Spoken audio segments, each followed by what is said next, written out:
How to repressurize your boiler. Filling boiler with water.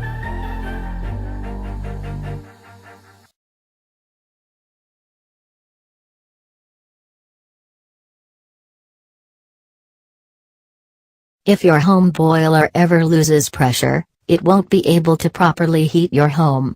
Thankfully, there are several ways you can repressurize your boiler without calling a professional. Depending on the age and type of boiler, you may be able to repressurize it by using the filling key to add water or by opening the water filling valves. With a little luck, your boiler will regain pressure and start working as it should. How often should I need to top up the pressure in the heating system? When the heating system is cool, the pressure should be between 1 and 1.5 bar on the pressure gauge. The indicator needle would usually be in the green section. If pressure is below 1 bar, down in the red section, water has been lost from the system and must be replaced. The red part of the dial could also indicate the pressure being too high, about 2.75 bar or more. If the pressure gauge indicates high pressure as a result of overfilling, you will need to bleed a radiator until the pressure gauge returns between 1 and 1.5 bar. What causes a drop in pressure? There are two leading culprits when it comes to low water pressure. Leaks. You may have a leak somewhere in your boiler system. It may only be a tiny leak, but if it's gone unnoticed for some time, it could lead to a gradual drop in pressure. Take a look around your home for signs of damp patches, around pipes, radiators and the boiler itself. You should never look for leaks inside your boiler, though. Bleeding radiators. If you bled your radiators recently, you may have lost some pressure. That's because, when you bleed a radiator, air is released, which lowers the pressure in your boiler system. We will show you how to repressurize your boiler by opening the water filling valve. Number 1. Turn off the power to the heating system. After turning your boiler off, wait a few hours so it can cool.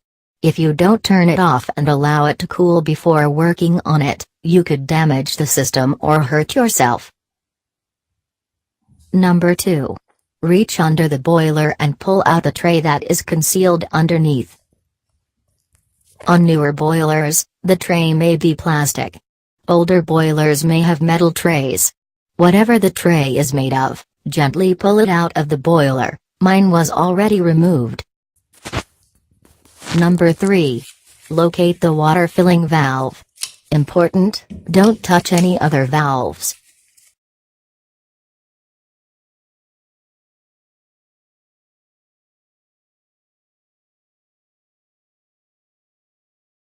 Number 4.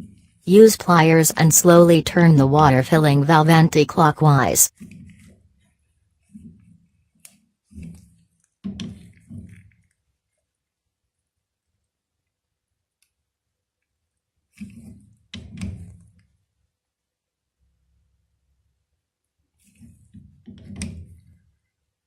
Number 5.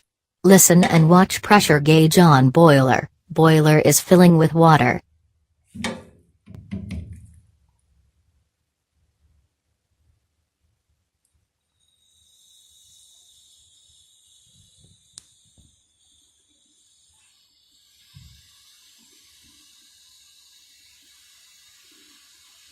As the water fills the boiler, you should see the needle on the pressure gauge slowly moving up.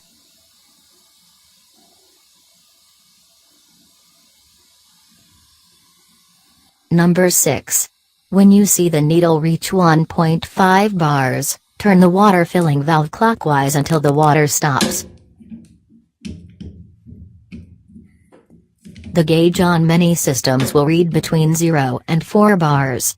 If you see the arm on the pressure gauge go into the red, you'll need to release pressure from the system.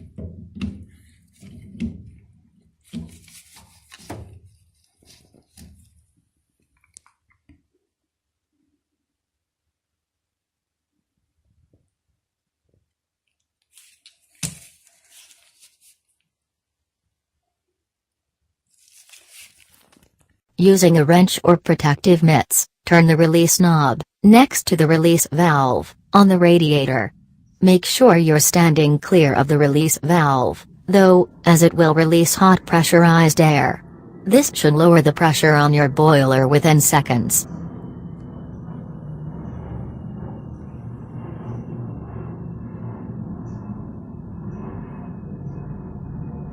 Number 7. Turn the boiler back on. Once you've returned the tray, you'll need to hit the main power switch and power the boiler back on. At first, you'll notice the pressure fluctuate just a little bit. However, it should stabilize within a few minutes. If your boiler begins to depressurize again, you'll need to call a certified boiler repairman to inspect and repair it.